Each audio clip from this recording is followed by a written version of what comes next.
Tu veux faire un truc fun? C'est-à-dire? Faut que tu fasses le petit clap du cinéma. Ah ouais, trop bien, comme ton combini. Comme ça? Hello, donc on se retrouve avec Maëva pour le premier podcast de ma chaîne. Je suis fan et franchement, c'est toujours sympa d'être invitée par une amie.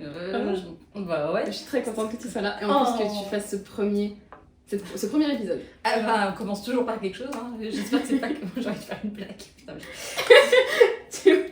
j'espère que c'est pas comme les crêpes, la première qu'on rate et puis après, hop, c'est parti. On va pas parler de crêpes, on va parler de l'apprentissage des langues et de ta biographie langagière, tout ça, parce que t'as un parcours qui est quand même assez cool. Oh oui, ça va. Notamment avec l'espagnol. Ah oui, c'est surtout l'espagnol. Voilà, on va faire la petite partie présentation, histoire qu'on sache qui tu es. Oui, il va trop bien. Bon, je sais pas déjà ton prénom, ton âge. Alors, du coup, je m'appelle Maëva, je vais avoir 23 ans bientôt en août. Donc, je suis Lyon, hein, pour ceux qui s'intéressent au cinéastro. Je sais pas si faites que vous les êtes infos, mais je précise. Alors, moi, là-bas, je sors d'un bac littéraire, du coup. Wow. Ça fait un petit moment maintenant. Le temps passe, mais ça fait un petit moment maintenant. D'ailleurs, en ce moment, les bacheliers passent leurs épreuves. Je pense à mon frère qui passe son épreuve de SES. Du coup, je suis partie en licence langue étrangère appliquée. À Dijon, je peux le dire ça que c'est à Dijon. Oui, Dijon, donc licence langue étrangère appliquée qu'on appelle LEA, anglais-espagnol. Il faut savoir que j'ai toujours eu, depuis que j'ai commencé l'espagnol, j'ai commencé à apprendre l'espagnol au collège, parce qu'on en parlera après, j'ai toujours préféré l'espagnol à l'anglais. Je crois que je fais partie des rares personnes en cours à être plus douée, plus à l'aise en espagnol qu'en anglais, parce que normalement l'anglais c'est essentiel, une langue bilingue, enfin qu'on maîtrise beaucoup, parce qu'on apprend depuis jeune et c'est facile. Pour moi, j'ai pas la même logique, mais pour moi l'anglais c'est difficile, alors que l'espagnol, j'ai direct accroché. Donc j'ai toujours eu des facilités en espagnol. Du coup, j'ai fait section européenne espagnole au lycée. Je savais pas que t'avais fait section euro. Si, madame, je suis partie à Madrid et tout. Une semaine, mais voilà, c'était cool. Donc ça m'a permis quand même d'avoir de un peu plus parler espagnol, dans un contexte différent, parce que du coup, on n'est plus en mode grammaire, traduction pour le bac, on est vraiment plus pour le kiff à parler ensemble. Et puis après, du coup, donc en LEA, la première année c'était à distance, donc c'était pas super, mais c'était quand même, c'était là quoi. J'ai réussi mon année. Deuxième année présentielle et j'ai eu la chance de pouvoir postuler pour un Erasmus en Espagne. Donc quand on propose un Erasmus, on va en reparler tout à l'heure, je pense. En fait, on doit mettre dans le cadre de motivation, donc évidemment d'espagnol, où est-ce qu'on aimerait aller en fonction des villes proposées, en fonction des options proposées. La LEA n'existe pas en Espagne, donc il faut trouver des options qui peuvent correspondre. Enfin bref, c'est un peu complexe. Et donc je savais pas trop où j'allais atterrir, mais j'ai fait ma candidature.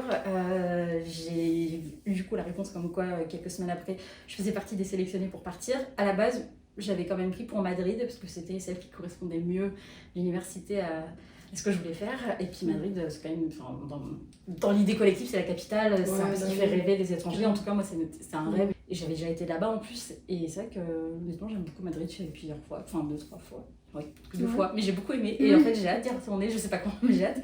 Bref, tout ça pour dire que je postule à Madrid. On me dit c'est bon. Et puis, bref, après, il y a eu un problème avec la fac. L'université de Madrid a rejeté l'accord avec la France. Première année que ça arrive, c'est pas ce qui s'est passé. Je pense que c'est des problèmes internes administratifs, mais du coup, ça fait que les 4, on devait partir à Madrid, on n'est pas partis. Donc le prof, du coup, a dit désolé, en gros, vous allez partir ou pas. Hein. Et là, j'avoue, j'ai un petit peu râlé quand même, gentiment, mais j'ai dit, c'est pas juste en fait, parce que voilà. Et puis moi, c'était vraiment mon rêve de partir en Espagne. Donc du coup, bref, finalement, je me suis retrouvée à Saragosse. C'est dans le nord de l'Espagne, c'est pas très connu, je vous invite à aller voir où c'est si vous voulez. C'est à 2 heures de Barcelone, c'est à côté de la Catalogne et c'est à 2 heures de Madrid, au nord de Madrid. Ça a vraiment changé ma vie, ça m'a fait un déclic dans le sens où moi là-bas je pensais que j'allais continuer dans le marketing comme j'étais partie. Ça me plaisait pas spécialement mais je savais pas trop où aller et là-bas j'ai connu des assistants de langue, c'est comme nous on a des lecteurs en France qui viennent d'un pays étranger, c'est le même principe. Et je me suis fait des très bonnes copines. Est-ce que je peux faire une dédicace à Maya parce que moi, voilà. Mais je sais pas si elle verra cette vidéo, je vais lui envoyer. Mais du coup, j'embrasse très fort à Maya.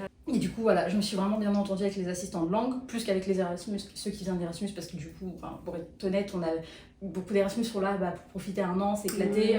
Normal, c'est très bien, c'est un peu le but de l'Erasmus, mais moi j'avais vraiment envie de parler espagnol et de m'intégrer un peu plus à la culture. Et donc du coup j'ai eu la chance de rencontrer les assistants de langue, du coup qui étaient dans des collèges et tout, donc qui étaient encore plus intégrés. Mais du coup voilà, donc là-bas je me suis dit en fait moi je veux faire du coup du FLE, en français langue étrangère. Donc c'est à ce moment-là que tu as découvert? C'est à ce moment-là, c'est quand j'ai connu Amaya. Après en fait d'autres élèves aussi, enfin voilà, d'autres amis, hein, je vais pas dire tous les prénoms, mais surtout d'autres amis.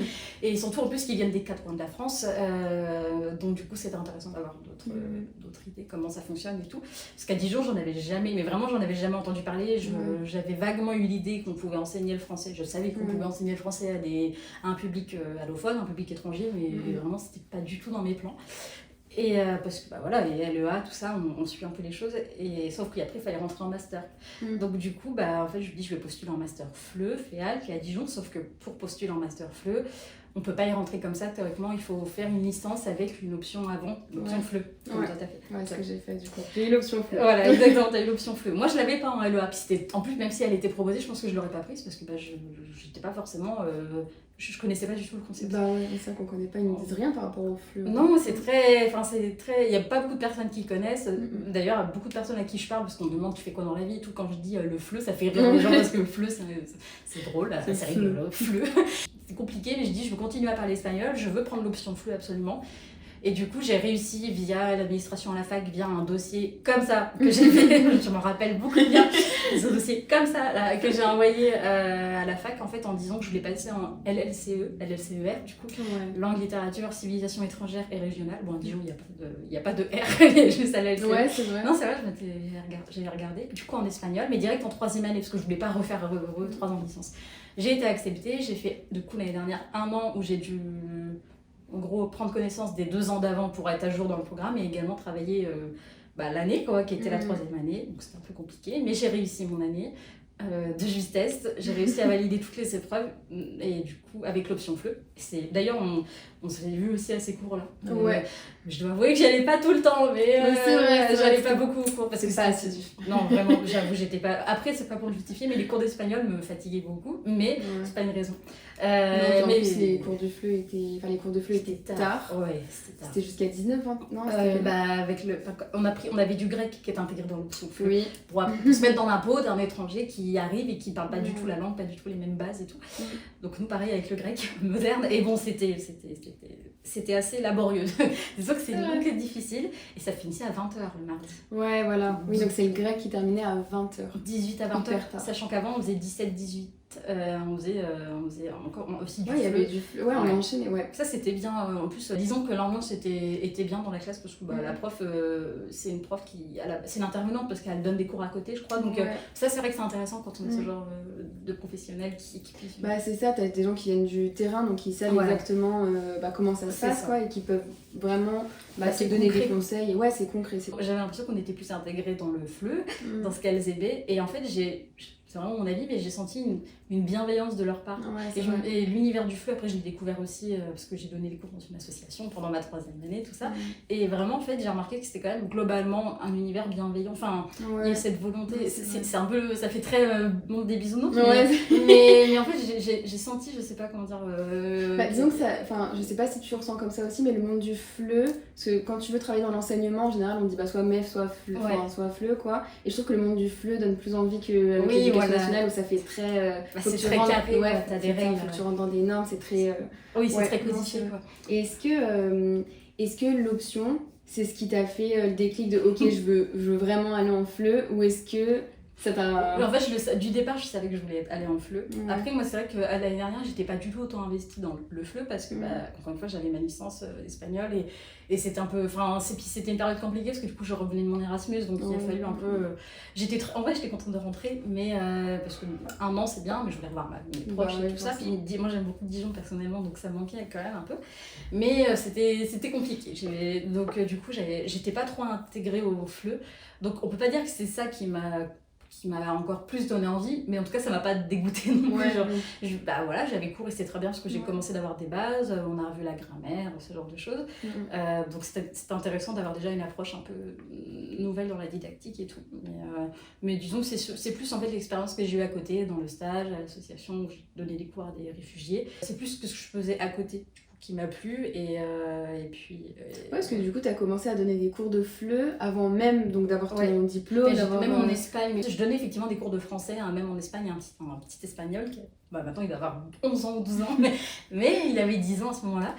Il s'appelle Nestor et c'était très bien. Enfin voilà, il avait 10 ans, donc il avait des cours de français à Saragosse. Et moi, j'y allais 1 à 2 fois par semaine, effectivement, où je donnais un peu des cours, où on faisait ses devoirs ensemble. Donc, théoriquement, c'est du FLE, mais bon, j'ai pas le titre. Enfin, évidemment, il y a des choses que je ne ferais pas maintenant. J'étais un peu novice et tout. Pour ça, voilà, c'était plus du soutien, de l'accompagnement. Et les parents étaient totalement OK avec ça, hein, je précise. Mais oui, du coup, j'ai commencé... Ouais, c'est trop bien. Ça veut dire qu'en parallèle des cours un peu théoriques qu'on avait, bah, tu as pu directement te former. Et... Ouais, bah, puis c'est ça qui est intéressant, c'est d'être sur le terrain. Parce que, mais comme tout métier, maintenant on a beaucoup de théories, mais en fait, une fois qu'on est sur le terrain, des fois, on se rend compte que c'est pas trop ce qu'on a appris, ou en fait, c'est une différence, quoi. Mais c'est normal, j'ai envie de dire. Et c'est pour ça que le fait d'avoir des intervenants, c'est bien, parce qu'il y a quand même un peu plus de concret. Parce que sinon, la fac, ça reste très théorique. Il y a quand même c'est pas dans la réalité toujours, quoi.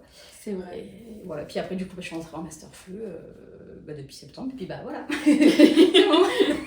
Ça a duré 3 heures, c'est pas Non, c'est bien, au moins on a tous les éléments. Donc non, c'est bien, en plus ça fait ça chronologiquement. Bah oui, moi je suis très chronologique, ça m'aide. Et pour tes projets futurs, donc tu comptes continuer dans le FLE, on est d'accord? Bah ça serait bien. Je t'avoue que je sais pas trop où je vais partir, mais ça serait bien. Ça m'angoisse un peu pour être honnête. Ce matin j'ai fait un peu, c'est pas des conneries, ce matin j'ai fait un peu une petite crise d'angoisse à propos de ça, mais ça on va pas le dire. Ok, voilà. super. J'étais pas très bien ce matin. Non, j'ai fait mes pancakes et j'étais là, mais en fait je vais où l'année prochaine? J'étais pas bien, enfin je pleure un peu. De toute façon, en vrai la question, je voulais pas te faire stresser. Non, je me fais juste un petit peu d'air parce que j'ai chaud. Non, mais t'inquiète, hein. Enfin, ça va. Non, mais ça m'a rappelé le moment d'angoisse. T'inquiète. Par exemple, moi, au début, quand j'étais en Espagne, je me suis dit, je vais retourner en Espagne direct et puis je vais donner des cours à des Espagnols et tout. Puis en fait, je me suis rendu compte que, quand même, j'aimais bien rester en France aussi. Que c'est normal, c'est quand même, j'ai tous mes repères ici, quoi. Et j'ai besoin justement d'avoir des repères un peu pour savoir où je vais aller. Et du coup, en fait, finalement, le fait d'être dans des associations, de donner cours à des réfugiés, ça m'a vraiment beaucoup touchée. C'est pas forcément après évident d'avoir un métier, c'est plutôt des postes associatifs. Donc c'est ça, hein, je sais pas trop si je vais arriver à trouver dans le même domaine. Mais en tout cas, on peut donner des cours à des réfugiés, à des UPE2A, parce qu'on appelle. Donc ça signifie unité pour élèves allophones apprenants. Ça me parlera plus tard, du coup, je sais pas. Non, tu peux non. Ok. En fait, c'est juste qu'on a 40 heures de stage à faire, c'est pas beaucoup. Donc 40 heures de stage à faire en première année de master, en plus de nos cours à côté au 2e semestre. En parallèle. Donc il faut arriver à trouver déjà une structure qui nous accepte, qui coïncide avec nos horaires de cours et qui accepte de nous former un peu. Bon, théoriquement, on n'a pas trop été... Enfin, moi j'ai eu de la chance du coup parce que j'étais dans un collège pas très loin d'ici, à Dijon, qui a une classe UPE2A et ma tutrice est super. Donc, tu as pu enseigner directement? J'ai pas beaucoup pu enseigner parce qu'en fait, les UPE2A, ils passent ce qu'on appelle le DELF, je sais plus ce que c'est. Le diplôme d'études de la langue française. Voilà, exactement. Okay. Diplôme d'études de la langue française, wow. Exactement, oups. Et le DELF... il y a le DELF scolaire et le DELF, on va dire, professionnel. Enfin, il y a plusieurs DELF en fait, ce que je ne savais pas d'ailleurs. Et eux, c'était le DELF scolaire. C'est exactement le même fonctionnement qu'un autre DELF. C'est juste que là, les exercices sont orientés avec leur milieu à eux, leur vocabulaire, tout ça. C'est intéressant. Et du coup, comme ils se préparaient au DELF, la prof les prépare depuis le début d'année, donc je pouvais pas trop m'intégrer et un peu, on va dire, mettre de côté ce qu'elle faisait et un peu casser sa routine parce que, normal, c'est des élèves qui ont besoin en plus d'avoir des repères très précis, donc je pouvais pas arriver et faire un enseignement qui était différent. J'ai pu de temps en temps donner des cours, j'ai pu faire des fiches de vocabulaire. Elles sont très jolies mes fiches. On s'en rappelle. Franchement, mais c'est vrai. T'en penses pas ma fiche? Voilà, je demandais l'avis à tout le monde parce que normal, le jeu débute alors. Et j'ai eu que des bons retours sur mes fiches, je me vante. Mais en plus, avec les PE2A, on allait aussi avec des élèves qui venaient d'un centre IME. Donc c'est Institut Médical Éducatif, je crois, mais je ne suis pas sûre. Voilà. Et en fait, c'est des élèves qui se mettent pas du tout dans le même principe, on va dire. C'est des élèves qui ont des troubles cognitifs, qui les handicapent au quotidien, des troubles physiques. Et ils ont cours dans une salle à part. Et en fait, le mercredi, il y a un projet où on réunit les 2 classes en grand pour faire un échange qui est très intéressant. Et donc, du coup, j'ai même pu aussi donner des cours à des élèves qui venaient d'IME, ce qui n'était pas prévu au programme. Mais j'ai beaucoup aimé aussi cette petite ouverture. Et ils ont accepté mes fiches avec plaisir. Donc, j'étais contente. Voilà, c'est pour dire ça. Donc, oui, on peut donner cours à des migrants, aussi bien des enfants que des adultes. Hein. Et des ados du coup. Et sinon on peut partir à l'étranger, c'est ce qui fait le plus en général. En général. Voilà, dans les alliances françaises ou même dans des établissements. Voilà, c'est ce que tu aimes faire, je pense, toi. Non, tu pas du tout. En ligne. Pardon, oui. J'ai rien dit. Justement, d'ailleurs, en parlant du présentiel, distanciel, t'aimerais bien te donner des cours en ligne ou vraiment toi c'est présentiel? Ce matin, je me suis justement posé la question. Présentiel, oui, mais en vrai en ligne c'est bien aussi parce que c'est une autre approche, tu fais les choses différemment. C'est bête, mais il y a des aspects pratiques qui sont à prendre en compte qui sont quand même pas négligeables dans le sens où, du coup, en distanciel, on n'a pas besoin d'imprimer nos documents, on n'a pas besoin d'avoir des frais de déplacement. C'est des choses qui sont vraiment intéressantes, je trouve. Carrément. Après, effectivement, c'est pas dans... Moi, j'ai besoin, je suis quelqu'un qui suit beaucoup dans les gestes et je suis très active. Donc, j'aime bien être en présentiel et justement, avoir des gestes, aller voir l'élève, tout ça, c'est plus... on est plus proche. Du coup, il y a quand même le langage verbal qui aide, ce qui n'est pas le cas en distanciel. Mais les deux me vont, hein, parce que j'ai déjà... j'ai donné des cours d'espagnol, de particulier d'espagnol en visio, et ça l'a fait aussi, il faut juste arriver à trouver l'équilibre. Non, c'est vrai. Tu vois, moi pour le coup, je suis plus tentée par le distanciel, par le fait d'être en ligne, parce que ça a plein d'avantages. Et puis, moi qui veux avoir d'autres projets à côté, je veux pas faire des cours de FLE mon activité principale. Et c'est pour ça que ça m'arrangerait en même temps d'être en ligne. Et surtout, gros avantage, c'est que t'as pas besoin, tu peux du coup travailler de chez toi. Et chez toi peut être partout dans le monde, et donc tu peux habiter finalement où tu veux. Ouais, où tu veux. Moi, je trouve c'est un gros avantage. Mais par contre, je te rejoins sur le fait que je me dis, si vraiment j'évolue dans cette carrière-là d'enseignement, je pense que je peux me sentir à force frustrée de pas être dans la classe et de pas aller vers la table, la table de mes élèves, bien, et puis de naviguer. De pouvoir mettre des choses en place, des jeux, faire des jeux. Ça aussi, parfois ça peut manquer, le fait de pas pouvoir faire d'interagir, des cartes, de je sais pas. Humainement, c'est bien. Moi, je préférais quand même être en présentiel. Après, en France, c'est quand même compliqué d'avoir des postes fixes et stables en vrai. Donc, je sais pas trop où je vais partir, mais on verra bien. C'est vrai qu'on nous dit, très souvent, on nous dit, la première chose qu'on nous dit du FLE, c'est que c'est un métier précaire, c'est très compliqué de trouver du travail. C'est pour ça, voilà, on verra, il faut arriver à se faire des contacts, à partir, à bouger et tout. C'est ça, oui, les contacts aussi, ça compte beaucoup. Et dès l'université avec les profs. Oui, même avant si vous pouvez d'ailleurs, dès qu'on peut, mais effectivement, avec les profs, poser des questions, faire des stages, se renseigner quoi, tout simplement. C'est pas évident, hein, je comprends très bien, et puis ça fait un peu peur aussi de se lancer là-dedans, mais il faut pas hésiter à poser des questions, mais comme partout en fait, il faut arriver à créer du lien et des contacts. Et du coup, je pense qu'on reparlera de toute façon du master, des études de FLE, du métier de FLE, je pense que on pourra en reparler. Et du coup, si vous avez des questions ou quoi que ce soit, si vous aussi vous êtes vous voulez entrer dans le monde du FLE, n'hésitez pas à laisser des questions, soit en commentaire, soit même dans mes DM sur Instagram. De toute façon, tout sera c'est pas des légendes c'est en description. Légendes sur Instagram.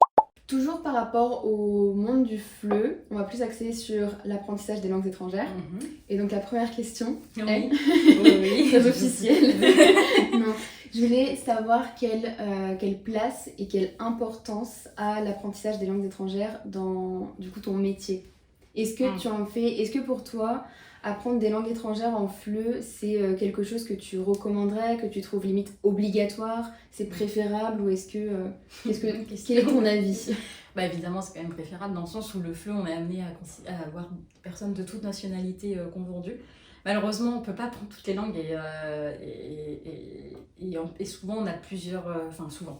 En l'occurrence, avec les migrants, c'est plusieurs nationalités mélangées ensemble, qu'on a en France ensemble. Donc, mais voilà, si je m'adresse à un élève, par exemple, qui vient d'Afghanistan, que même si je ne parle pas totalement son dialecte, mais que je m'adresse dans quelques mots, parce que pour le mettre en confiance, parce que ça rassure aussi les apprenants et tout, les autres vont pas comprendre, et puis ça perd tout le monde.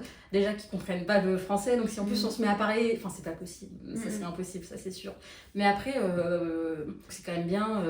Par exemple, je donne des cours dans une association là, avec des personnes d'Amérique latine qui viennent d'Amérique latine. Le fait de parler espagnol, c'est une aide incroyable. Parce que, voilà, c'est normal parce que du coup, on peut traduire et tout. Mais après, dans le FLE, je pense qu'il ne faut pas oublier qu'on parle français quand même, qu'on est là pour enseigner le français. Et voilà, plusieurs fois, quand on me dit « Ah, tu fais du FLE, mais du coup, tu parles plusieurs langues », bah en fait, c'est un peu peut-être égoïste de dire ça, mais en fait, non, parce que moi, j'enseigne ma langue. Et c'est évidemment, en fait, il y a plein de moyens pour quand même, que ce soit par les gestes, par les dessins, par les mimes, on peut quand même arriver à se faire comprendre. Et en fait, du coup, on n'est pas je pense pas que ce soit obligatoire. Ça serait bien qu'il soit quand même un peu plus développé dans les masters. Mais voilà, qu'on en parle un peu plus et tout. Mais en tout cas, l'anglais est quand même une langue, la langue internationale. Même si on ne parle pas très bien, en général, les étrangers connaissent quand même quelques mots. Donc voilà, arriver à connaître des mots. Enfin, évidemment, j'aimerais pouvoir parler toutes les langues, pouvoir parler plusieurs dialectes, ça serait génial. C'est très compliqué, malheureusement, et je ne pense pas que j'en serais capable. Mais c'est bien en tout cas, c'est quand même une place importante, mais disons qu'il ne faut pas se focaliser là-dessus. Faut plutôt, je pense qu'il faut aussi prendre le problème à l'envers, enfin la problématique à l'envers, en disant comment moi je peux, avec moi, juste qui je suis, comment moi je peux essayer de leur enseigner une langue qu'ils ne connaissent pas, et justement je trouve que c'est un peu, c'est même chouette justement, quand on voit qu'ils arrivent, l'élève, la personne elle parle pas un mot, et qu'au bout de 2 semaines elle arrive à juste dire je m'appelle, hop, un prénom au hasard, bah, on est content quoi, parce qu'on se dit bon bah en fait c'est possible. Il y a aussi, je trouve, une connexion qui se crée, c'est vrai, il y a une connexion qui se crée, où le langage verbal aide beaucoup. Après c'est pas des discussions à rallonge, mais voilà, et eux faut pas oublier à côté, c'est des gens qui ils sont très courageux et qui en fait font tout pour apprendre. Donc en général ils vont aller voir des manuels, ils vont voir des vidéos, puis il y a quand même le Google Traduction quoi, qui aide beaucoup. Au début on passe par ça, faut éviter au maximum, c'est vrai, tous les profs le disent, mais en vrai ça aide, parce qu'il y a des infos importantes. Par exemple, on se revoit à telle heure, tel cours, c'est important qu'ils comprennent que c'est tel jour à telle heure. Mais sinon, je pense que c'est quand même très important. Mais c'est pas obligatoire. Ouais, non, c'est sûr. Oui, c'est pas une condition. Non, c'est pas une condition. C'est pas parce que tu parles, admettons, juste, entre gros guillemets, anglais, et que tu as un public, je sais pas, qui peut être hispanophone, arabophone, etc., que tu peux pas enseigner le FLE, que tu peux pas être dans le FLE. C'est ça, pas du tout. Non. Mais forcément, ça aide et ça rassure. Mais, mais on peut pas apprendre Enfin, si on devait apprendre tous les dialectes de tous les élèves qui venaient en cours, en fait, ça serait pas possible, tout simplement. Mais bon, si après, par exemple, moi je vais partir en Espagne, forcément, le fait de parler espagnol, c'est quand même la base, je pense, parce que c'est un pays où t'as besoin. C'est vrai qu'après, à partir du moment où tu enseignes le FLE, ou peu importe le métier que tu fais, mais que tu le fais dans un autre pays, moi je trouve limite, après c'est mon avis, mais à partir du moment où tu vas vivre dans un pays, ne serait-ce que pour plusieurs semaines, plusieurs mois, et encore plus plusieurs années, ça devient vraiment important et presque obligatoire d'apprendre la langue, quoi. Ouais, voilà. Oui, après, je pense, il y a des profs, je pense, c'est sûr, qui parlent anglais, alors que par exemple, c'est pas la langue. En tout cas, maîtrise une langue qui est parlée là-bas. Oui. Mais oui, après, je pense que c'est pas obligatoire quand tu pars là-bas, parce qu'il y a des pays où c'est compliqué d'apprendre le dialecte. Mais en tout cas, il faut arriver à s'intégrer. Après, c'est plus au niveau de l'adaptation, de l'intégration, le fait d'être bien intégré, puis au niveau du social, tout ça, je trouve que c'est trop important de montrer que tu t'intègres un minimum et que tu t'apprends quand même les bases. Oui, parce que sinon, les élèves, ça peut pas du tout marcher. Si t'arrives en classe, que tu parles pas un mot de leur langue et que tu leur parles en français, ils vont. Puis comme tu disais, rien que pour l'aspect technique, de on se retrouve à telle heure, on fait ci, on fait tel cours, tout ça, c'est important. Enfin, moi, je me suis rendu compte aussi quand je donnais des cours en particulier, c'était un peu pour gagner un petit peu d'argent à côté. Du coup, on fixe un tarif, c'est bête, mais quand il faut savoir dire les chiffres et tout, c'est des choses. C'est pas tout le monde, on n'a pas le même vocabulaire pour ça, donc vraiment. Après, le fait de passer par l'écrit, ça aide parce qu'ils prennent en photo, ils peuvent ils copie-collent sur Google Trad et tout. Enfin, en vrai, c'est pratique, ou d'envoyer un mail et tout. L'écrit, ça confirme. Il faut quand même, à l'oral, qu'il y ait quand même une interaction, quoi. Et est-ce que du coup, donc dans le cadre du FLE, est-ce que tu apprends des langues étrangères? Est-ce que tu cherches à apprendre des langues étrangères, ou est-ce que du coup c'est pas vraiment ta priorité et tu focuses pas sur ça? Un peu des deux, je crois. Non, en vrai, c'est vrai que j'ai pas. En fait, c'est un problème, je pense, de discipline aussi, mais puis de motivation. J'aimerais beaucoup, par exemple, apprendre l'italien, des langues latines, l'italien, l'arabe aussi, mais c'est très compliqué. Mais j'aimerais beaucoup, un jour peut-être, je parlerai un peu cette langue, mais c'est très complexe. Donc oui, j'aimerais beaucoup, mais c'est vrai que cette année, honnêtement, j'ai pas pris le temps. Enfin, c'était. Voilà, j'étais pas dans le. Et puis on est encore en études et tout. Voilà, il y avait les études et tout, mais ça serait bien. Après, j'ai pas pris de cours comme toi, tu as pris des cours pour parler allemand et tout. Effectivement, je l'ai pas fait. Mais j'aime toujours m'intéresser, par contre, quand on parle en cours de plusieurs langues, plusieurs dialectes, parce qu'on a des profs qui parlent plusieurs langues. Non, mais c'est comme une dinguerie. C'est que des polyglottes. Et pour eux, ça paraît tellement facile. On les regarde, oui, d'accord. Ils disent, bah oui, enfin. Bah oui, en allemand, on dit ça parce que ça vient de. D'accord. Ok. Et puis en perse, on dit ça. Ouais, oui, voilà, en persan aussi. En persan, oui, non, mais t'inquiète. Voilà, en persan, on dit comme ça. Et on avait un prof au premier semestre qui parlait l'hébreu. Qui disait, oui, en hébreu, on dit comme ça et tout. Et... D'accord. Donc, c'est vrai qu'on sent quand même. Enfin, honnêtement, on se sent un peu bête des fois. Enfin, un peu intellectuellement moins riche, quoi. Et c'est pas grave, mais c'est vrai, vraiment, il y a quand même ce côté prof qui je sais pas comment ils font. Donc, effectivement, en fait, quand on compare plusieurs langues, c'est quand même hyper intéressant. Même si on comprend pas tout ce qu'il dit, c'est quelques mots par-ci par-là, donc ça c'est génial, je trouve. Mais effectivement, d'arriver à parler plusieurs langues, mais ça, bon, le cerveau il peut pas tout faire comme ça, c'est tout un processus d'apprendre une langue. C'est sûr. Intéressant. Mais c'est vrai que, tu vois, autant j'apprends, enfin, entre guillemets, plein de nouvelles langues parce que j'aime trop ça, j'aime trop, et puis je me dis, bah voilà, plus tard, si je suis amenée à voyager, peu importe, au moins, je connais un peu la langue. Les bases, Mais c'est aussi surtout par rapport au métier. Parce que finalement, le fait d'apprendre une langue, bah, comme on a fait en fait avec l'option FLE et le grec, c'est que tu apprends aussi des méthodes d'apprentissage et puis ça te remet dans la peau d'une élève, donc tu comprends aussi certaines problématiques que tes propres élèves peuvent avoir. C'est plutôt ça, Et ça, c'est vraiment trop intéressant. En fait, si tu comptes. Pardon, je t'ai coupé. Non, mais... En fait, c'est pour ça que des fois, moi j'ai un peu de mal des fois à parler une autre langue. C'est en fait. Il faut comprendre qu'il y a tellement de structures différentes. En France, c'est sujet-verbe, SVO. Oui, je parle français. C'est SVO, mais dans d'autres langues, c'est pas le cas, ça on l'avait vu beaucoup dans les semestres. Et en fait, pour nous, ça paraît, c'est pas logique, mais en fait, pour les autres, c'est pas non plus logique quand ils viennent en France de voir qu'en fait, on met l'adjectif après le nom, ou alors dans certaines situations, voilà, enfin, je sais pas, on prononce de telle manière, mais pas d'une autre manière. Et en fait, le fait, d'apprendre une nouvelle langue, on se rend vraiment compte qu'il y a d'autres structures et que c'est pas facile. Et en fait, de les intégrer, ça permet de se mettre aussi dans la peau, un peu à leur place, de dire, eux, s'ils l'apprennent comme ça, nous, il faut qu'on comprenne qu'il faut un peu essayer de... en fait, il faut beaucoup être curieux, il faut beaucoup réfléchir et essayer plusieurs manières de le faire, par des exemples, par des dessins, il y a plein de choses à faire, tout ça. Parce qu'effectivement, déjà, moi, avec le peu d'expérience que j'ai, quand j'enseigne le français, je vois bien que, comme je parle espagnol, du coup, je me rendais compte, par exemple, en espagnol, on va dire telle chose de telle manière, et puis tout. Donc, ça permet quand même, en vrai, de se rendre compte, de dire, bah oui, toi, tu dis comme ça, mais en fait, nous, en France, on peut... La grammaire fait que c'est pas comme ça. Et la grammaire française est très difficile. Donc, combien de fois les apprenants, des fois, ils nous regardent, ils sont désespérés, les pauvres, et je les comprends. C'est vrai. Mais tu vois, un truc que tu as dit, c'est qu'il faut être très curieux. Et je trouve, ça, c'est vraiment... Non, mais c'est vrai, t'as vraiment raison. Il faut être très, très curieux, très ouvert, très axé sur l'autre. Et surtout, il y a un aspect, tu vois, dans le fait d'apprendre les langues. Je trouve, j'ai l'impression de retourner dans nos cours de licence. Licence de cette semestre. Il y a quand même des choses intéressantes. C'est vrai. Mais finalement, tu vois, quand tu apprends une langue, t'apprends une façon de voir le monde aussi. Tu vois, parce que comme on disait, c'est qu'il y a certaines langues qui te permettent de dire certaines choses de telle manière, mais d'autres non. Donc en fait, ça, c'est l'apprentissage des langues étrangères n'est pas une condition, c'est pas obligatoire, mais par contre, c'est super intéressant et super enrichissant. Franchement, c'est un plus. Et puis surtout, ça permet de se remettre aussi dans la peau d'un élève. Et puis le fait, comme on disait, le fait de faire des comparaisons entre les langues, ça permet de comprendre, de mieux comprendre aussi le fonctionnement de la langue française finalement. Et carrément, c'est pour ça que j'ai dit. Enfin bref, je compare ma licence d'espagnol comme toi tu as fait licence d'anglais, des choses d'anglais, les structures et tout, des fois on se dit, mais en fait, nous on le dit comme ça et tout. En fait, il faut être très doué en grammaire, quoi. Faut être très, il faut avoir une logique, faut aimer manipuler les mots, quoi. Et justement, par rapport à ça, je voulais rebondir dessus tout à l'heure, quand tu as parlé de logique, quand on apprend les langues aussi, il y a une sorte de laisser-aller, parce que tu es censé en fait un peu mettre de côté toute forme de logique ou quoi que ce soit. Des fois, faut pas chercher le truc logique et c'est pour ça que j'ai du mal en anglais. Parce que pour moi, il doit y avoir une logique.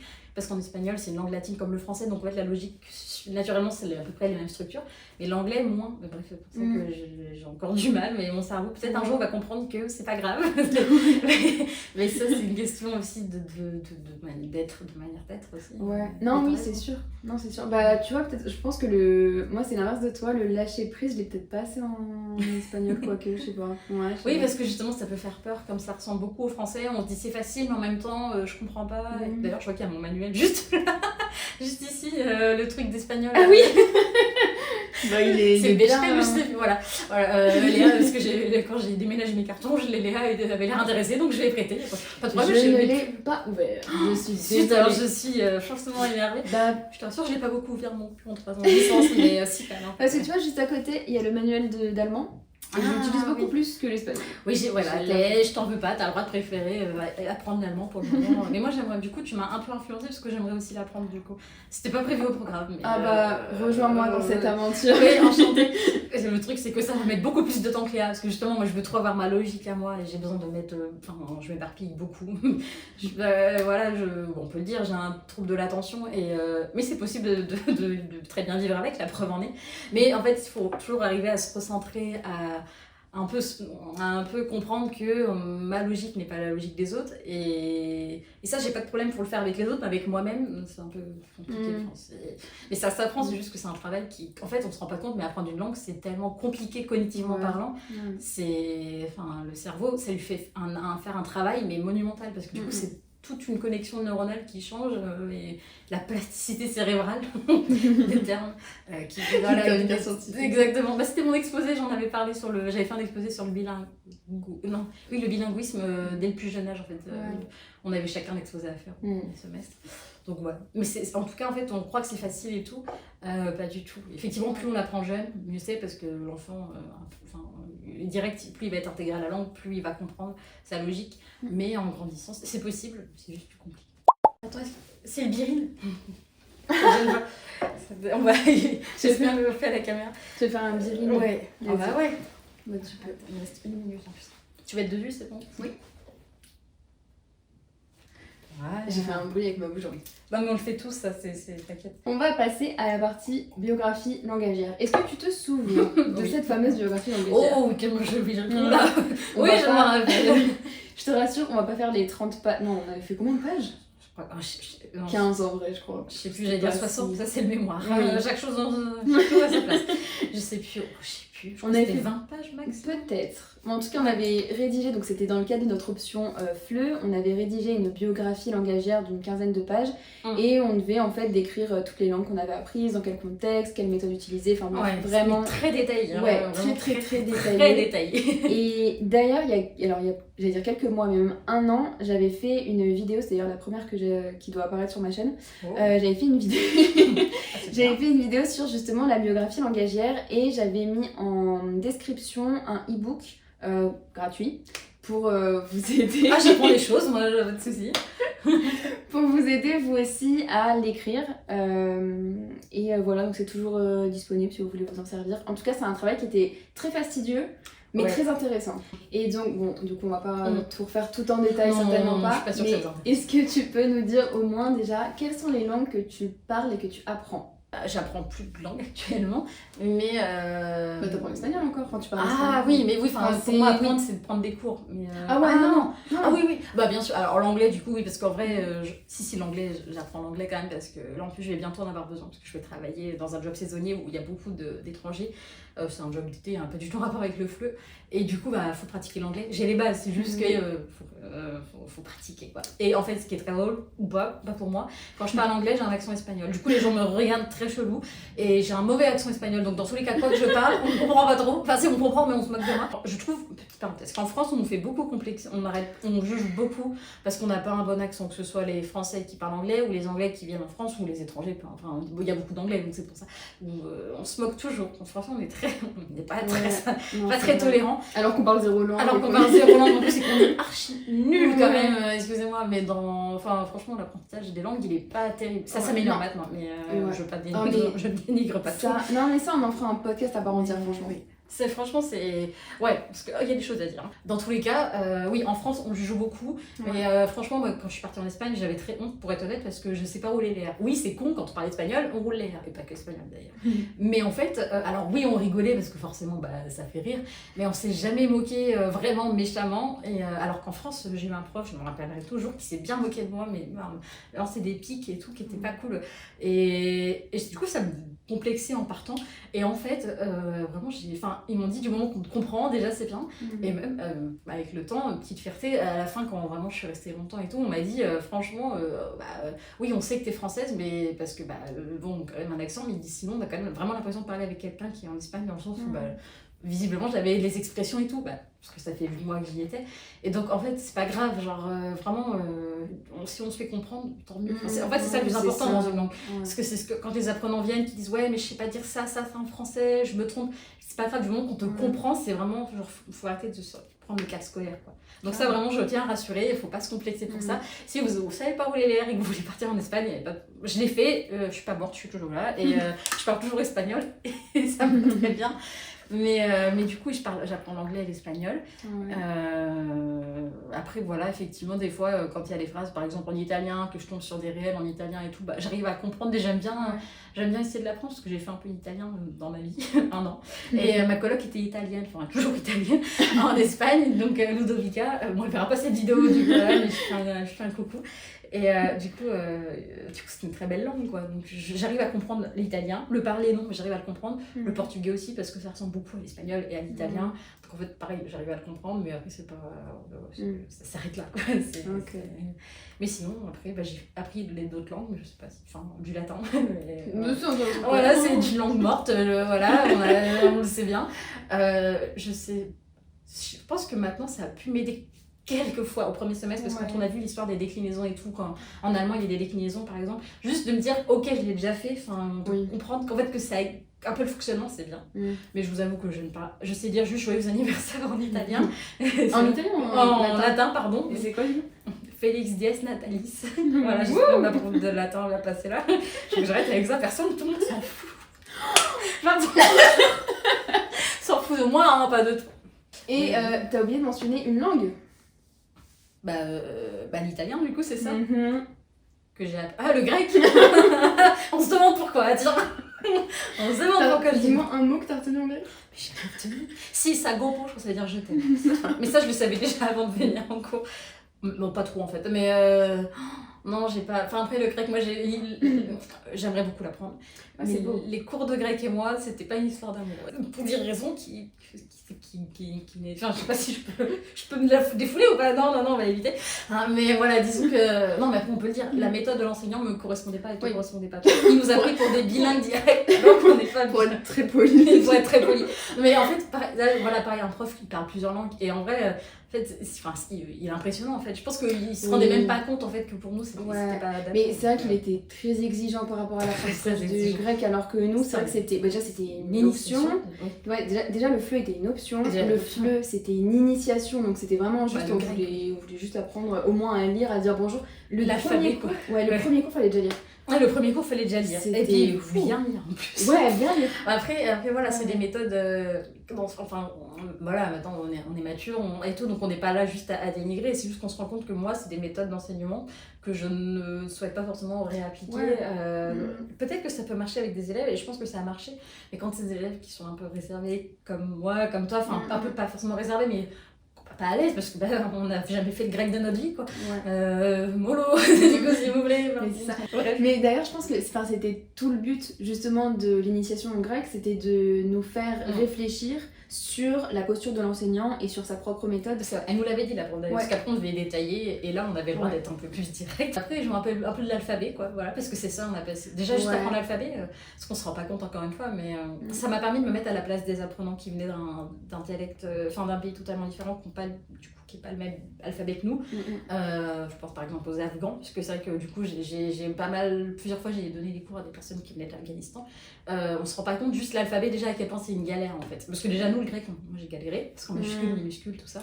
Donc rien que ça, et les sons et tout, c'est quand même beaucoup de travail quoi. Du coup, je fais du latin et c'est tout. Et français, je sais pas.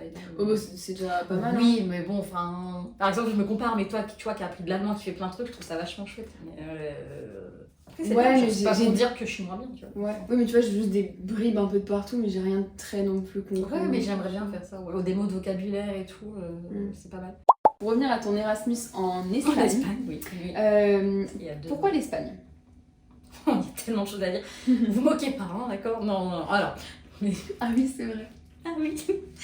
Alors, en vrai, j'ai commencé un peu à écouter de l'espagnol. Je pense comme je suis loin d'être la seule, grâce à Violeta, ok, la série argentine. C'était vraiment le tout début, mais j'aimais bien, j'ai toujours aimé la danse, la musique, donc en fait ça me plaisait grave de chanter dans une langue que je ne connaissais pas. Je faisais du yaourt, hein, évidemment, mais j'aimais trop. Dans ma chambre, je me tapais mes meilleurs spectacles sur Violeta. C'est quand même ma première approche. Après, l'espagnol, quand est-ce que j'en ai entendu parler? Bah, principalement, du coup, je réfléchis si j'en ai. Ouais, c'était surtout au collège. Bah, en fait, quand on lisait, à l'époque, c'était en 4e. Maintenant, c'est en 5e qu'on doit choisir une deuxième langue. Mais à l'époque, c'était en 4e. Bah, toute l'année de 5e, on me rabâchait, vous devez choisir espagnol ou allemand. Moi, dans mon collège, c'était espagnol-allemand. Voilà, il y avait des fois de l'italien, d'autres structures, mais en général, c'est espagnol-allemand. Et bon, on va pas se mentir, déjà, tout le monde. Enfin, l'allemand n'était pas forcément une langue qui était bien vue, dans le sens où c'est une langue qui est compliquée. Et c'est malheureusement, c'est là où je me dis on avait l'âge bête, mais c'était une langue qui était beaucoup critiquée justement parce que c'était difficile et on disait que c'était pas beau, tout ça, ce qui est totalement, enfin, ce que je trouve, merci, ce que je trouve avec du recul, je me dis mais en fait on était quand même un peu, c'est un âge un peu bête où voilà, on écoute beaucoup les autres. Mais en vrai c'est même pas une question d'âge, je pense qu'aujourd'hui peu importe adulte, enfant, ado, c'est vrai, la langue allemande n'a pas forcément bonne, on dirait réputation quoi. Est-ce que tu crois que ça date de... Ah complètement. Bah oui c'est ça. J'étais pas sûre de moi mais... Bah je pense. Mais oui parce que en plus on associe l'allemand à quelque chose de très dur, de très... Tu vois, alors très droit, très...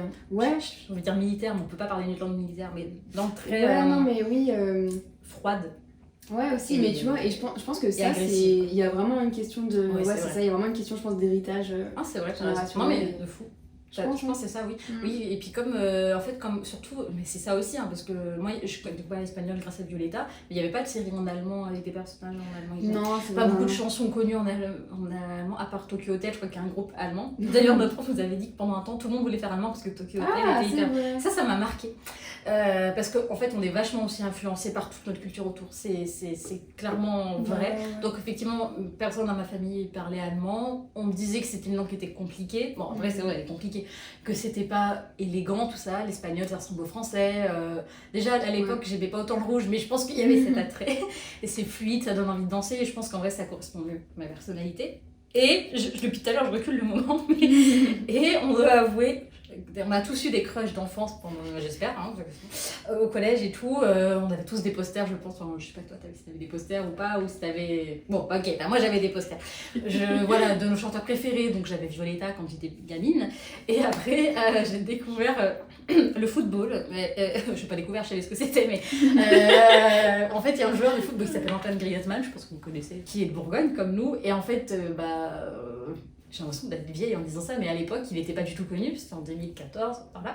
Et en fait, c'est le moment où moi j'ai commencé à apprendre l'espagnol, à faire de l'espagnol, et en fait, j'ai voulu suivre sa carrière parce que c'était stylé d'avoir un footballeur à côté de chez soi. Enfin, vraiment, c'est juste pour ça, quoi. Tout le monde en parle dans les journaux, c'est la presse locale, enfin, voilà, on est content, quoi. Et c'est vraiment ça. Donc après, il est parti à Madrid pour ceux qui suivent un peu sa carrière, et il joue à l'Atlético de Madrid. J'ai écouté ses interviews en espagnol et tout. En plus, au début, il avait quand même un petit accent, c'est normal. Donc, c'était rigolo aussi d'avoir une autre manière de prononcer l'espagnol qui ressemblait plus à la mienne quand même. Et puis après, il s'est amélioré, ce qui est normal parce qu'il est là depuis des années et des années. Et en fait, du coup, le fait de m'intéresser à ces interviews, je me suis aussi intéressée à Madrid, vraiment. Mais quand je dis vraiment, c'est genre, j'ai voulu faire ma touriste par le web, mais genre, j'ai regardé les photos du stade. En fait, il y avait quelle rue à côté, les magasins, des petites choses comme ça, quoi. Puis, voilà, des fois, il y a des trucs qu'on voit, ah oui, il est sorti en ville à tel événement, moi j'étais là, ah, c'est quoi? C'était pas que la groupie en mode, ah, je vais tout suivre ce qu'il fait, c'était surtout par par curiosité. Et entre-temps, je me suis prise de passion pour l'espagnol. Et là, je veux faire une grosse dédicace à ma prof, j'essaierai de lui montrer la vidéo, à madame, je peux dire son nom, à madame Bouillon, du coup, qui est ma professeure d'espagnol au collège. C'est aussi elle qui m'a beaucoup plu dans sa manière d'être, très souriante, très solaire. C'est vrai, je fais une déclaration. Très souriante, très solaire. Et ce que j'aime bien, en fait, ce que j'ai besoin, parce que c'est une langue qui est très vivante, très chantante, très dynamique. Et du coup, ça a matché direct, j'ai beaucoup aimé sa manière de faire. Et en fait, au départ, je voulais prendre d'espagnol pour être comme Madame Bouillon. Après, j'ai changé l'optique, mais vraiment, direct, je me suis dit, mais c'est ce que je veux, j'ai vraiment eu un coup de cœur pour l'espagnol. Voilà. Et au lycée, forcément, c'était un peu dur de quitter Madame Bouillon. Madame Bouillon, mais c'est vrai. Mais oui, mais elle le sait, je crois. Et pour revenir sur ton Erasmus en Espagne, oui. qu'est-ce que t'en tires comme expérience? Est-ce que déjà t'as progressé en espagnol? Oui, oui. Of course. Oui, mais moi je vais rajouter un truc très important, mais l'Erasmus, c'est pas parce qu'on part à l'étranger qu'on va ressortir bilingue, parce que en gros, moi je suis arrivée en Erasmus et tout, forcément, en fait il y a des groupes WhatsApp et tout qui se créent par Facebook aussi, tout ça, pour dire venez, on est plein d'Erasmus de plein de pays différents. Donc en fait il y a des soirées et tout ça, donc c'est très bien parce qu'on rencontre du monde, mais moi je me suis pas sentie en phase forcément, parce que déjà on parlait tous qu'anglais. Et c'est là où je dis, en fait, c'est pas parce qu'on fait un Erasmus dans un autre pays qu'on parle. Alors on peut très bien parler l'anglais, ceci dit, je pense que on s'améliore, il n'y a pas de problème. Mais moi, déjà, j'aime pas trop l'anglais, faut le dire. Et je n'étais pas venue en Espagne pour parler anglais, sinon je serais partie en Angleterre ou je sais pas, ou en Amérique. Si on fait un Erasmus, forcément, on va vouloir rester qu'avec les Erasmus parce que ça rassure.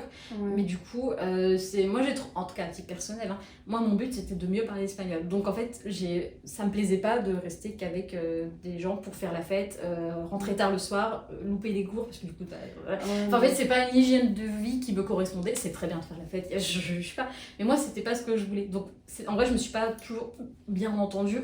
Je parle surtout au premier semestre, parce que j'ai fait 2 semestres. Et au premier semestre, c'est vrai que j'arrivais pas trop à me sentir à l'aise et tout. J'ai commencé de rencontrer les assistants de langue, ça m'a aidé. Et au 2e semestre, j'ai vraiment plus été avec les assistants de langue. Et surtout, j'ai parlé avec mes colocs, parce qu'au premier semestre, j'étais avec que des Espagnols.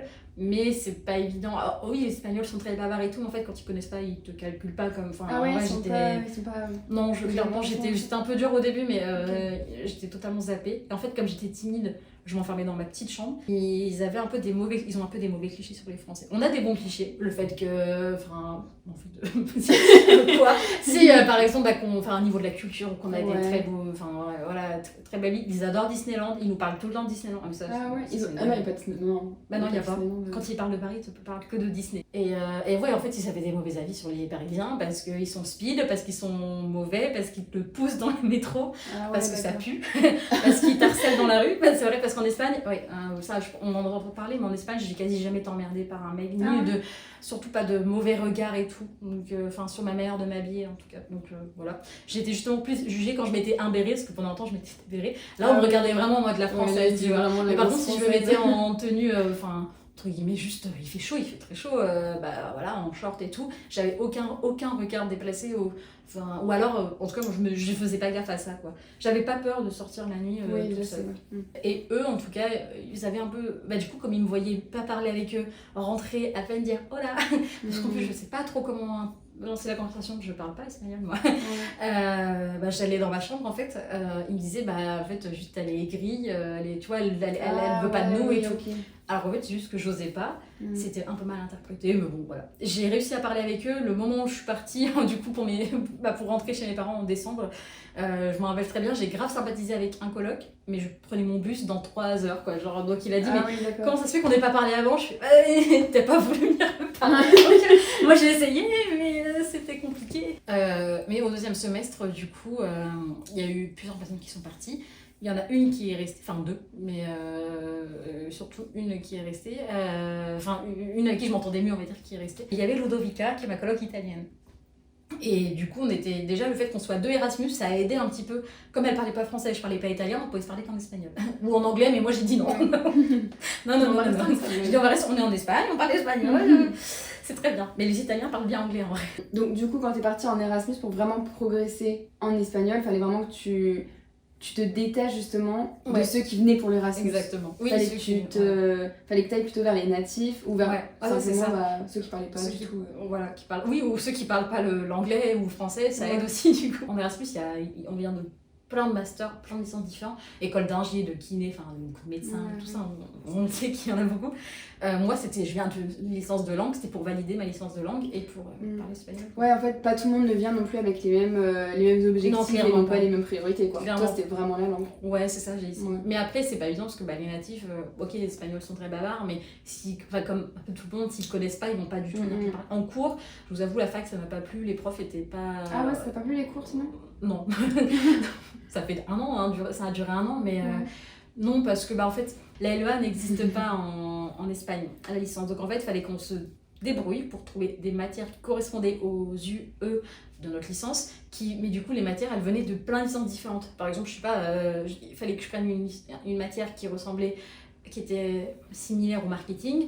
Du coup, j'ai pris du coup un cours de la fac, je crois, d'économie d'entreprise où il y avait du marketing. Okay. En revanche, il fallait que je prenne des cours d'anglais, c'était des cours qui venaient d'une licence d'anglais, je crois. T'as dû faire tes courses en fait, totalement, j'ai fait mes courses, mais le truc c'est qu'il fallait que tous les horaires correspondent, c'était une galère. Franchement, ça, on m'avait pas prévenu. Et c'était à toi de faire ça aussi? Oui, parce que c'était à moi. Et en plus, en Espagne, les licences elles durent 4 ans et pas 3 ans comme nous. Donc, il fallait aussi regarder le niveau. Si c'était trop dur, c'était pas possible. Si c'était trop facile, le prof qui est en France nous dit bah non. Parce qu'on a un, je sais pas comment on appelle ça, quelqu'un qui nous guide, un référent, parce qu'après on a un contrat de langue, c'est le contrat de langue, qu'on lui envoie, on lui dit je peux prendre telle matière. Évidemment, c'est lui qui valide parce que c'est lui qui reçoit les notes de la fac, qui calcule combien ça fait en France, parce qu'en Espagne, une note sur 10 et pas sur 20. Ça aussi, ça m'a fait très bizarre. Donc c'est pas du tout la même manière de noter, enfin il y a plein de choses différentes. Et donc, il fallait arriver à trouver le nombre de matières suffisantes avec le nombre de crédits suffisants, avec les horaires correspondants, avec le bon niveau, et puis il fallait valider, quoi. Donc, c'était pas un plaisir, parce que du coup, j'avais jamais les mêmes élèves dans ma classe, jamais les mêmes élèves, parce qu'on avait plusieurs Erasmus ensemble, mais on savait pas trop qui c'était, si on parlait pas bien l'anglais ou l'espagnol, c'était compliqué. Naturellement, quand il y a des projets de groupe, par exemple en marketing, c'était que des projets de groupe, les profs, non, pas qu'entre Erasmus, mettez-vous avec les autres, sauf que les Espagnols, ils baissaient tous les yeux. Personne ne voulait être avec l'autre, là.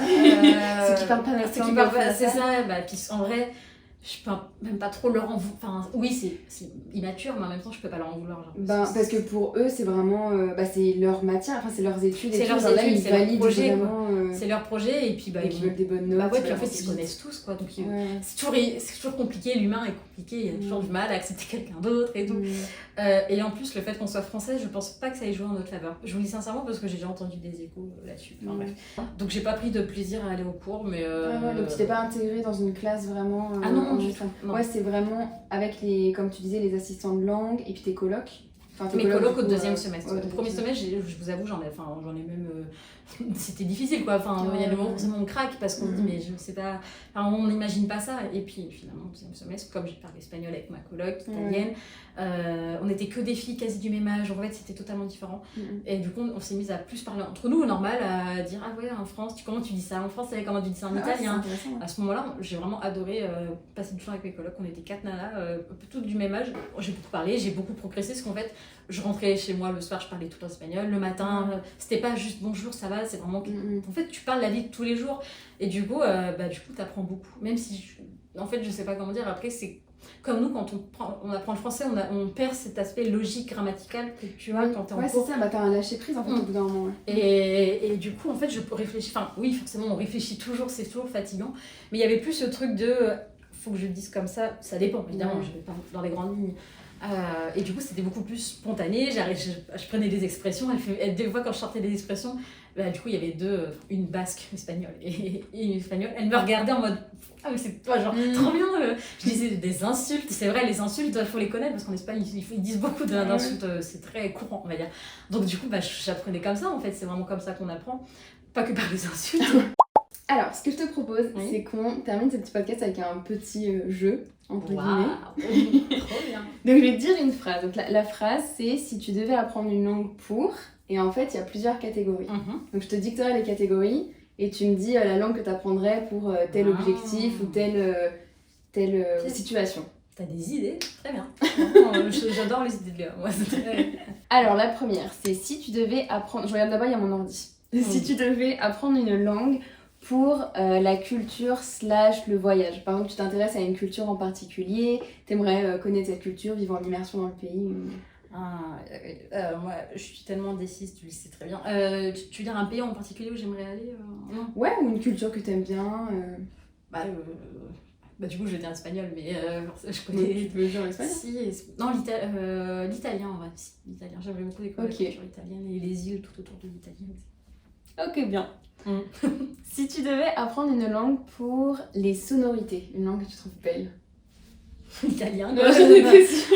Du coup, mais je suis sûre que ta première réponse, elle allait poser. Oui, si. L'italien, ouais, si. Et l'arabe, encore une fois, je trouve que c'est beau à entendre.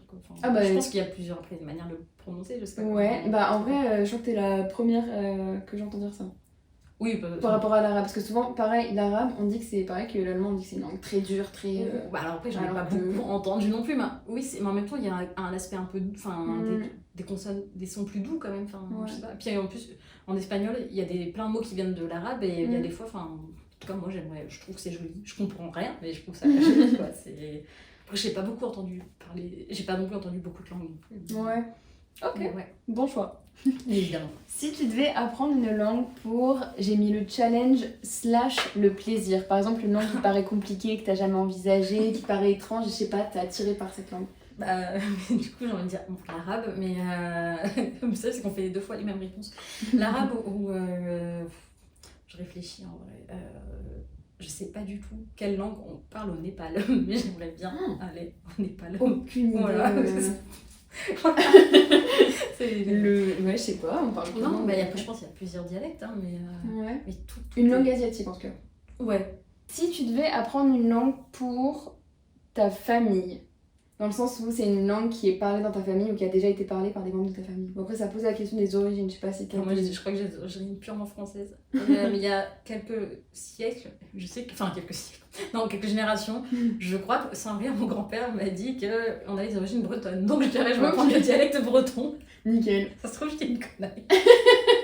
De toute façon, mais mon grand-père il m'avait dit ça et ça nous a marqué avec ma soeur. Mais je sais plus, ça remonte à quelques générations. Mais sinon, je pense pas avoir. Ce qui est sûr, c'est que j'ai pas d'origine espagnole ni rien. Dommage, j'aurais bien aimé. Non. Devant on me demande, mais t'as des origines? Pas du tout. Donc vraiment, c'est encore une fois ma prof et Griezmann qui apprendre l'espagnol. Next, si tu devais apprendre une langue pour le travail et les opportunités professionnelles. L'anglais. Évidemment. L'anglais, mais l'anglais américain même. Ah ouais? Ouais, je pense, oui. Oui, ça va pas te plaire cette réponse, mais. Tant pis. L'anglais, langage je sais pas, les affaires et tout. Et c'est vrai que, autant l'anglais, bon, ça va, je m'en sors pas trop mal, mais l'anglais professionnel, c'est c'est ça, l'anglais professionnel. On l'a tellement pas appris. Moi, je l'ai appris en LEA, théoriquement. Mais... en LEA, oui. Théoriquement, mais je m'en rappelle plus. En LLC, on n'apprend pas trop ça. Ouais, bizarrement, et plus littérature. Oui. Comme l'espagnol. Si tu devais apprendre une langue pour son histoire passée, donc l'histoire de ce pays qui te passionne, qui t'intrigue, ou alors l'intérêt pour, je sais pas, l'évolution de la langue ou... ça reste dans les langues latines, mais le portugais. Ouais. Ok. J'aimerais beaucoup parler portugais. Si c'était à la rigueur, la prochaine langue que je pourrais apprendre, c'est l'italien, j'aimerais bien, et le portugais. Mais le portugais du Portugal, le portugais du Brésil qui est un peu différent. Ok. C'est à ce point différent ou... Non, je crois pas que c'est... Alors, je suis pas spécialiste, mais c'est pas le même, je sais pas, la même prononciation et tout. Et l'histoire du Portugal, en fait, il faut en parler à Rachel, elle a des origines portugaises, chouette. Et italiennes, je te jure. Il y a une histoire que je connais pas du tout et qui m'intéresserait beaucoup. Et puis après, le Brésil a été colonisé aussi par les Portugais, donc ça m'intéresserait. Mais c'est surtout... j'aime toute l'histoire de l'Espagne et du Portugal. Puis comme il y a des mots qui sont similaires, c'est intéressant. Ok. Voilà. Super. Et n'hésitez pas à faire aussi le jeu en commentaire, vous répondez, vous dites... oui. Ça c'est rigolo, j'aimerais beaucoup savoir, parce que moi je ne connais pas ton audience et ton public, et moi je serais curieuse de justement, parce que peut-être je connais pas beaucoup ce que fait Léa, je connais un peu ton compte Insta, que j'ai découvert par hasard, parce que tu nous avais même pas prévenu que t'avais créé ton compte... non mais voilà, non mais c'est vrai, c'était caché depuis des années. Oh, désolée. Donc non, on savait pas. Donc vraiment, j'ai été surprise de voir qu'elle avait un compte sur la didactique des langues et tout. Et du coup, j'étais très curieuse. Et du coup, je connais pas du tout en fait ce qu'elle fait. Je connais pas avec qui vous êtes. Et du coup, je serais curieuse. En parlant de Instagram d'ailleurs. Oui, quand j'ai fait ma petite pub, Léa m'a influencée.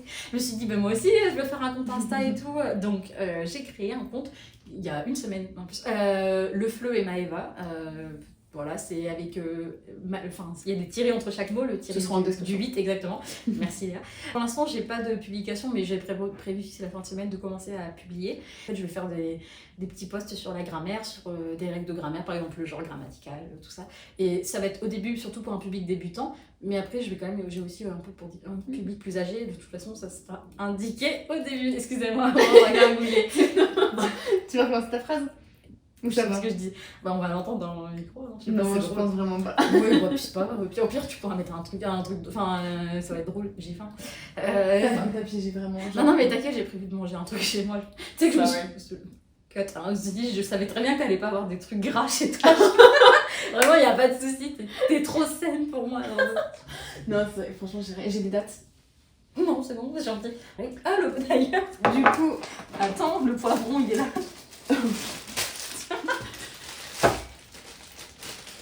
J'avais oublié, je vais repartir.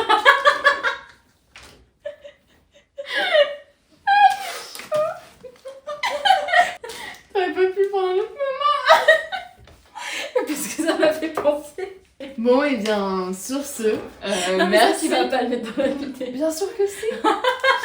Et bien, merci de nous avoir écoutés pour ce premier podcast. Et bien, j'espère que ça vous a plu. Et que ça vous a donné envie de faire un Erasmus en Espagne. Ah ouais, mais en fait, est-ce qu'on peut dire, si vous avez des questions, n'hésitez pas, je pourrais soit vous répondre, contactez-moi sur Instagram. Carrément. On peut. Et je pourrais faire soit des vidéos explicatives et tout, mais des vidéos ou alors des réponses, tout ça, ou créer un groupe s'il y en a plusieurs qui sont intéressés pour partir en Espagne et tout. Mais pas que l'Espagne, enfin, moi évidemment c'est mon expérience, mais juste un Erasmus tout court si vous avez des questions. Donc merci, et du coup moi je vous dis à la semaine prochaine. Bisous. À bientôt. Hasta pronto. Hasta pronto. Adios. Que calor. Que calor. Non, j'ai roulé les... Si, mais t'as mon accent. J'ai dit calor. Et t'avais dit Carole. Carole.